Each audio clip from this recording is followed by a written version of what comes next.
তাদেরকে নির্মমভাবে হত্যা করা হয়েছে এই জন্য। আপনি কোন জায়গা কুত্তের মতো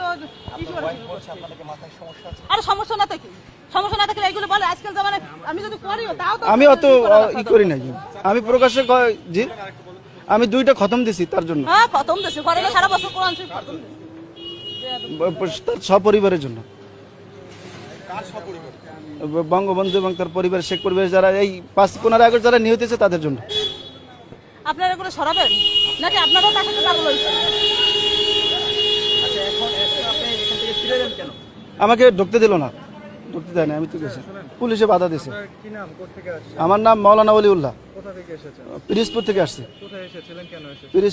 পিরিজপুর থেকে আসছি, আমি থাকি ঢাকা আসছি কিছুদিন আগে, ঢাকা এক জায়গায় থাকি। তো আমি তাকে খুব ভালোবাসি, বঙ্গবন্ধুকে খুব ভালোবাসি। আমার তো নাইমে যেতে ইচ্ছে করতেছে, আপনি নাকি গাড়ি নেবেন নাকি নাইমে আসছি এখানে তার বাড়িটা জিয়ারত করার জন্য আসছি। মাথায় সমস্যা, এটারও যদি মাথায় সমস্যা নাই তাহলে আমাদের তো সমস্যা সাথে আসছি জিয়ারত করার জন্য আসছি এবং তার জন্য খতম করে দোয়া, এখানে দোয়া করার জন্য আপনাদের তো আসছি। সমস্যা, আমি তো দেখছি আপনাদেরও সমস্যা, আপনাদের সমস্যা না তো তার সাথে এরকম কোন করেন? অত্যন্ত খারাপ লাগতেছে, আমি খুব কষ্ট লাগতেছে, দেশের জন্য সবকিছু করলো, তার জন্য আজ এই অবস্থা।